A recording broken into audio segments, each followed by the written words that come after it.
welcome to DM Bhatt Commerce Institute, a place for all your anchors. તમને બધાને ખબર છે કે તમારી યુનિટ ટેસ્ટ નંબર 3 નું પેપર ઇંગ્લિશ નું ઓલરેડી આવી ગયું છે અને ઓબ્વિયસલી એઝ યુઝ્યુઅલ કે DMCI અર્થાત DM Bhatt Commerce Institute સૌથી પહેલા આ પેપર તમને પહોંચતું કરશે with solution.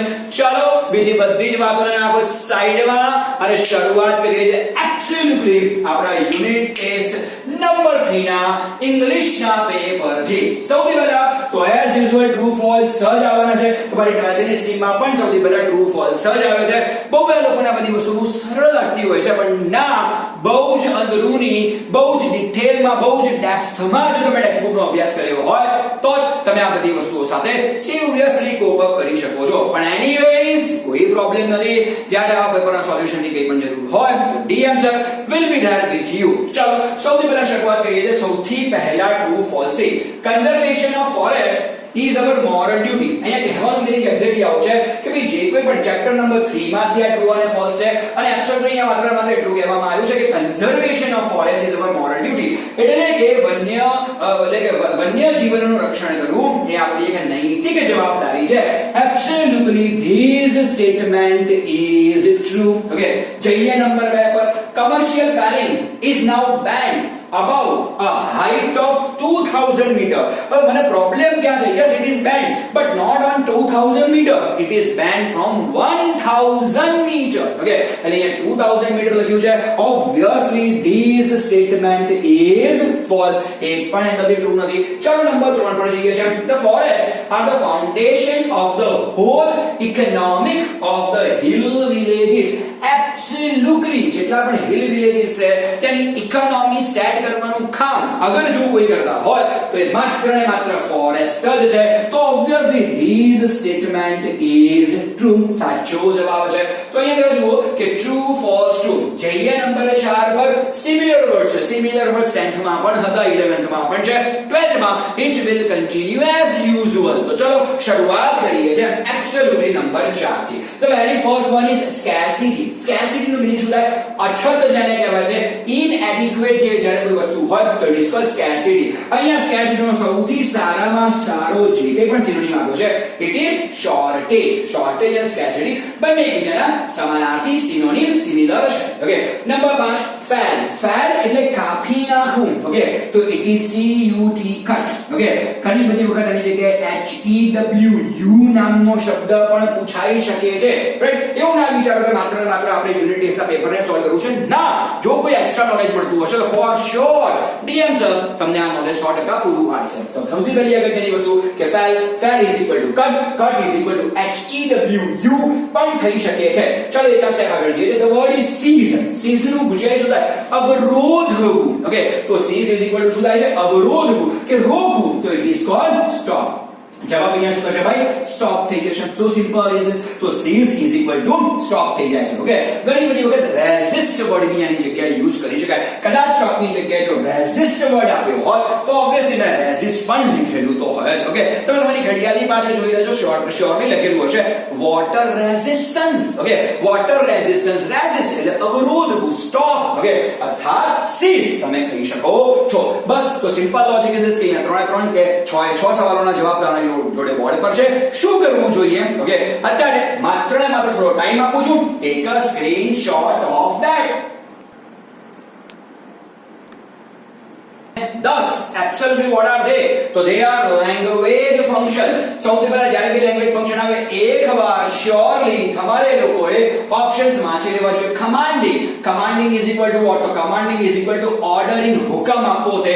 habitual action in the past એટલે habitual past એને કહેવાય છે. now it is expression condition in the past. obviously expression condition in the past most IMP છે. અને જુઓ ગુજરાત બોર્ડે તમને લેંગ્વેજ ફંક્શન અત્યારથી જ પૂછવાનું શરૂ કરી દીધું છે. and then we have expressing result. 4 માર્કનું weightage છે આ પેપરમાં. let's begin with that. 7 નંબરનું વાક્ય જરા જુઓ. in school days Nakul used to here you can find the word used to. Okay, હવે જો તમને વાક્યમાં used to નામનો શબ્દ આપ્યો છે તો obviously તમારું લેંગ્વેજ ફંક્શન શું બની જશે? that is habitual action in the past. લાવ થોડુંક ડિટેલમાં તો નહીં લખી શકું પણ obviously HIBITUAL habitual બાકીનું તમને આઈડિયા આવી જ જશે. Okay, do your work. It is do your work. હવે જ્યારે બી તમે કોઈ માણસને ક્રિયાપદના મૂળથી શરૂઆત કરો છો obviously it is an imperative sentence જેને ગુજરાતીમાં કહેવાય છે આજ્ઞાર્થ વાક્યો. આજ્ઞા કરવી, ઓર્ડર કરવો, command. obviously તો અહીંયા નંબર 2 બનશે commanding. COMMANDING. it's commanding. તો 100% બીજાનો જવાબ ભાઈ શું આવે છે? commanding આવી જશે. નંબર 3 પર જઈએ છે. Neeraj was so slow that he could not catch the train. so slow that obviously it is so dash dash dash dash that. શું બોલાય? so dash dash dash dash that. અને જ્યારે પણ ભાઈ તમને કોઈ વાક્યમાં so dash dash dash dash that આપેલું છે obviously expressing result is the answer. અહીંયા હું માત્ર ને માત્ર result લખીને કામ ચલાવી લઉં છું. સો સિમ્પલ. પણ જ્યારે તમે એક્ઝામ નું પેપર લખો છો, જ્યારે પેપર તમે સ્કૂલમાં જમા કરાવવા જાઓ obviously expressing result વાક્ય લખવાનું, નીચે જવાબ લખવાનું, બધું પ્રોપર પદ્ધતિથી જવું જોઈએ. ચલો એક સ્ટેપ આગળ જઈએ છે. if she had played well she would have won the match. obviously if વાળું વાક્ય છે. okay, if વાળું વાક્ય had પ્લસ past participle માં છે અને if વગરનું એટલે કે કોમા પછીનું વાક્ય આપણને would plus have plus past participle માં આપ્યું છે. what it shows condition in past. so obviously it is called condition. CONDITION. પણ આ કોઈ વર્તમાન condition નથી. it is condition in the past. we can write down like this. okay, તો જોઈ લેજો ચારે ચાર તમારી જોડે અત્યારે બોર્ડ પર છે language function. the very first one is habitual because of used to.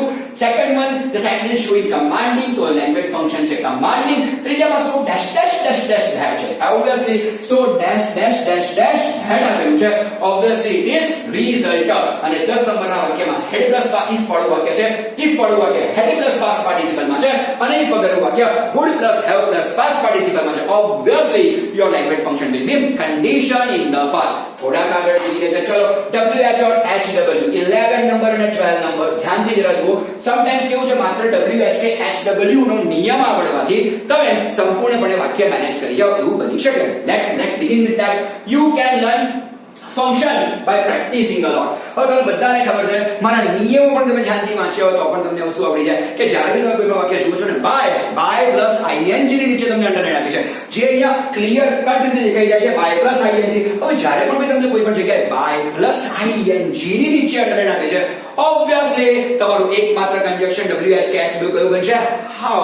how નામનું બનશે. એબ્સોલ્યુટલી જોઈ લઈએ how કઈ જગ્યાએ આપ્યું છે. પહેલામાં when છે, જવાબ ના હોઈ શકે. what છે, જવાબ ના હોઈ શકે. why છે, જવાબ ન હોઈ શકે. it must be the answer D.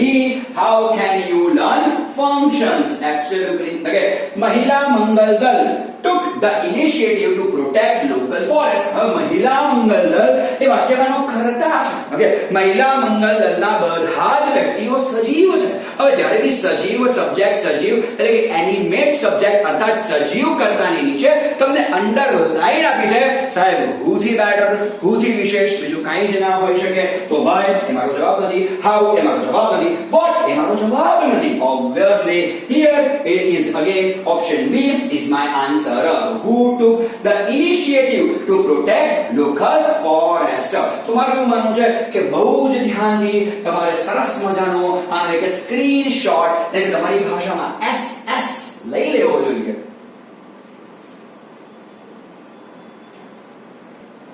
Start કરીએ છે પેરેગ્રાફ વાળા question answer C. Just have a look over here. અહીંયા છે ક્વેશ્ચન નંબર 13.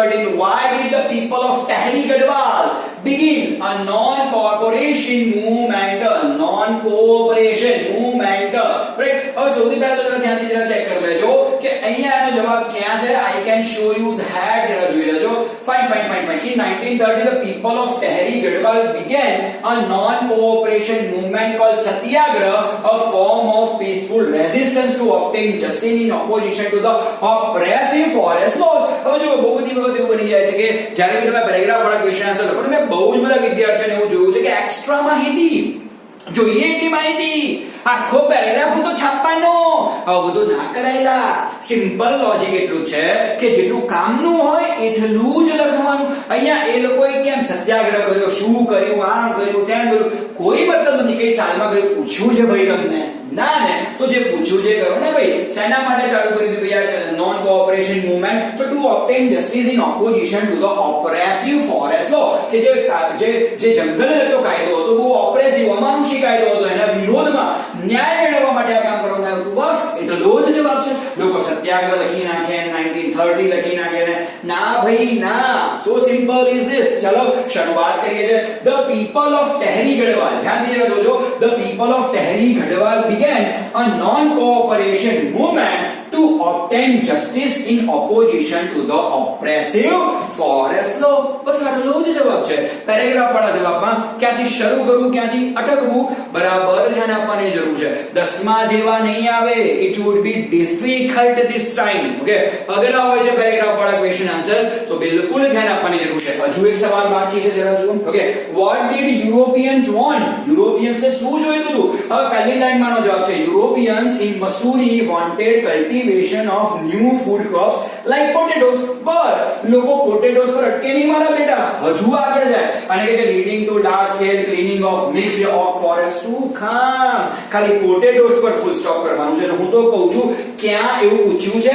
ના. તો ઇન મસૂરી એ તમારે લખવાની ક્યાં જરૂર છે? Simple logic. ડીડ છે જવાબમાં, અરે ક્વેશ્ચનમાં ડીડ છે. જો સવાલમાં ડીડ હોય ત્યારે જવાબ લખો, ત્યારે ક્રિયાપદનું કેવું રૂપ આવશે? ભૂતકાળનું રૂપ આવશે. તો આ નાની બાબતનું ધ્યાન રાખો.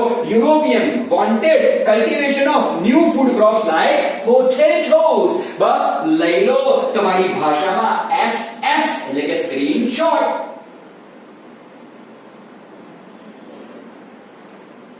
ચાલો 15મા નંબરના ક્વેશ્ચન ની શરૂઆત કરીએ. હાઉ ડીડ મહિલા મંગલ દળ help the forest department? Obviously okay, કેવી રીતે એમણે હેલ્પ કરી હતી? તો બે રીતે હેલ્પ કરી હતી. એક તો સૌથી પહેલા ટ્રી પ્લાન્ટિંગ માં એમણે હેલ્પ કરી હતી, અને ટ્રી પ્લાન્ટિંગ માટે એમણે બિચારીઓએ ખેઠલા 15,000 ખાડા ખોદ્યા હતા. ઓકે, જોઈએ જવાબ કેવી રીતે લખ્યું છે, જરા જોઈ લો. ધ મહિલા મંગલ દળ helped the forest department in tree planting. Okay, full stop. They also dug 15,000 pits. आज તમારો જવાબ થઈ જાય. ચાલો થોડા આગળ જઈએ છે. What did મહિલા મંગલ દળ demand? છેલ્લે મહિલા મંગલ દળની ડિમાન્ડ શું હતી? તો તેનો જવાબ લગભગ અહીંયા છે. They forced the forest department to plant. એના માટે એમની ડિમાન્ડ શું છે? એમની એકમાત્ર ડિમાન્ડ છે to plant different kinds of indigenous fodder trees that would benefit them directly. બિલકુલ લખવાની જરૂર નથી. તો they demand to plant different kinds of indigenous fodder trees. Fodder is equal to પશુચારો. એવા વૃક્ષો વાવો કે જેમાંથી પશુચારો મળી રહે. Absolutely the answer will be like this કે મહિલા મંગલ દળ demanded to plant different kinds of indigenous fodder trees. indigenous ની જગ્યાએ જરા ડીએમ બટ કોમર્સ ઇન્સ્ટિટ્યૂટ આવી ગયું છે, પણ જવા દો, યાદ રાખજો. it is indigenous fodder trees. take a screenshot. vocab. Let's start with vocab. Since time began, the natural broadleaf forests of the Himalayas have played a blank role. તો કયો રોલ આવશે ભાઈ અહીંયા? significant. The answer is significant. SIGNIFICANT. significant role, મહત્વનું, important, significant role in the life of people of Uttar Pradesh. In fact, the forests are the foundation. The answer is foundation. લો બોલો જે option છે એ જવાબ છે. તો the foundation, FOUNDATION, તો foundation of the whole economic hill villages. ચલો આગળ જોઈએ છે. ઓકે, ક્વેશ્ચન નંબર અહીંયા જરા જો 19 અહીંયા છે. આ સવાલ જવાબ અહીંયા છે. where do penguins live? વેલ બિલકુલ લખ્યું છે. penguin is a bird that doesn't fly but walks and swims. They live on the snow in polar regions. Obviously where there is no vegetation, એમાં કોઈ એક્સ્ટ્રા માહિતી ન આપો. જે પૂછ્યું છે દીકરા એ લખવાનો આગળ રાખો. તો answer will be like this કે penguins live on the snow in polar regions. So simple is this. Number 20 પર જઈએ છે. how are the days and nights in the polar regions? Absolutely જવાબ આવશે in polar regions. ધ્યાનથી જોજો, ઉપરથી બેઠો જવાબ દીધો છે. ધ્યાનથી જોજો. in polar regions day and nights are very long કે ભાઈ દિવસ અને રાત બહુ જ લાંબા હોય છે. ધેટ ઉપર આપ્યું છે તમને હિયર, કારણ કે એ લોકો હિયર લખી શકે છે, પણ આપણે હિયર નું શું કરવું પડે ભાઈ? ધેટ, કારણ કે તમે જવાબ લખો છો. That a day means weeks or months. એક દિવસનો મીનિંગ થઈ જાય દિવસો એટલે કે અઠવાડિયા, અને મહિના થઈ જાય એક દિવસ. અઠવાડિયાઓ લાંબો, એક દિવસ મહિનાઓ લાંબો હોઈ શકે છે પોલર રિજિયન ની અંદર. ઓર months and nights, okay, and night is dark for months. અને અંધારું જો થઈ જાય, રાત જો પડી જાય, તો રાત મહિનાઓ કે અઠવાડિયાઓ સુધી ખેંચાઈ શકે છે. તો આ છે પોલર રિજિયન ની વિશેષતા. just look at the screen and take a screenshot. Number 21 જરા જુઓ. where were the Olympic games being held? obviously the Olympic games were being held in Berlin. એક તો જવાબ લખ્યો છે મારા ભાઈ, the Olympic games were being held in Berlin, nothing else. Number 22, what was the target of the narrator? superb જવાબ છે. ધ્યાનથી લખજો, અધરવાઇઝ તમારા માર્ક જઈ શકે છે. ટાર્ગેટ શું છે એમનો? જરા જો. he was taking home one or two of those gold medals. ટૂંકમાં એમને એક જ ટાર્ગેટ છે કે એમને એક કે બે ગોલ્ડ મેડલ ઘરે લઈને જવાતો છે. લાવ જવાબ લખશો કેવી રીતે? The target of the narrator. હંમેશા જવાબની શરૂઆત સવાલમાંથી જ્યારે તમે કરો છો 50% તમને તમારો જવાબ આપો આવડી જાય. No doubt about that. The target of the narrator was પછી directly low to take home one or two gold medals. તો આ જ તમારા બે જવાબ છે. ઓકે, ફટાફટ બેટા લોકોન લઈ લો તમે તમારે સ્ક્રીન. પ્રમાણમાં બહુ જ સહેલા સ્ટેન્ઝા અહીંયા પૂછેલા છે, તો ચલો ફટાફટ શરૂઆત કરી દઈએ છે. why does the poet want to protect the tree? એવું તો શું બન્યું છે કે ભાઈ આપણા પોએટ વૃક્ષને બચાવવા માંગે છે. અહીંયા ઓક ટ્રી નો જિક્ર છે, હંમેશા યાદ રાખજો. Answer number 23, the poet wants. કેમ wants? કારણ કે does નામનો શબ્દ નીકળી જાય want ને શું લાગશે? s કે yes. the poet wants to protect the tree as. હવે એકવાર ટ્રી નો ઉલ્લેખ થયો, બીજી વાર as પછી શું લખશો? it. as ની જગ્યાએ because પણ લખી શકાય. as it sheltered him in youth. અહીંયા માત્ર એટલું જ કહેવા માંગે છે કે ભાઈ આ જે વૃક્ષ છે એ વૃક્ષે એમને જ્યારે યુવાન હતા ત્યારે બહુ બધી રીતે શેલ્ટર આપ્યું છે. બસ હવે એમનો વારો છે કે એમણે એ વૃક્ષને બચાવવાનું છે. Let's go for the 24th one. who planted the tree? who planted the tree is equal to forefathers. અહીંયા શબ્દ કયો આપ્યો દીકરા? forefather. forefather forefather forefather એટલે પૂર્વજ, દાદા જેને કહેવાય તે. Okay, it's called forefather. forefather નું સરસ મજાનું સિમિલર વર્ડ હું તમને આજે કહી દઉં છું. It is ancestors. ancestor. ancestor. કદાચ તમને બીજી કોઈ એક્ઝામમાં પૂછાઈ શકે છે, પણ અત્યારે એની ચર્ચા નથી કરતા. અહીંયા ખાલી એટલું જ પૂછ્યું છે કે who planted the tree. તો who ની જગ્યાએ શું લખશો? poets forefather. શું લખશો? poets forefather કે પોએટના પૂર્વજ. તો poets forefather planted the tree. who ની જગ્યાએ જવાબ મૂકો, પ્રોબ્લેમ વિલ બી સોલ્વ. અને લઈએ છે નંબર 25 ફિફ્થ પર અને છેલ્લા પર. Write two pairs of rhyming words. મને આરામથી મળી ગઈ છે.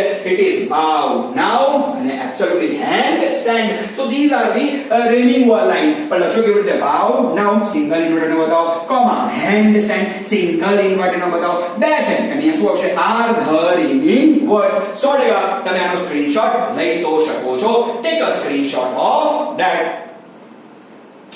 ચાલો બસ હવે સ્ક્રીનશોટ લેવાઈ ગયો હતો. બસ બટ ઓબ્વિયસ છે ઓકે કે ભાઈ હવે આ પેપર બહુ સારામાં સારી રીતે તમે સ્કૂલમાં જમા કરાવી આવજો. Okay, it would be quite helpful. બસ જ્યારે બી આવું યુનિટ ટેસ્ટ કે બીજું કશું પણ હોય, કંઈ પણ એક સબ્જેક્ટમાં કે ઇંગ્લિશ સબ્જેક્ટમાં કે ઇવન એકાઉન્ટ સ્ટેટ કે ઇકો બી એની અંદર તમને કોઈ પણ તકલીફ હોય તો તમે કોમેન્ટ બોક્સમાં જરૂરથી મને લખી શકો છો. we will get back to you. so till then DM sir signing off. thank you.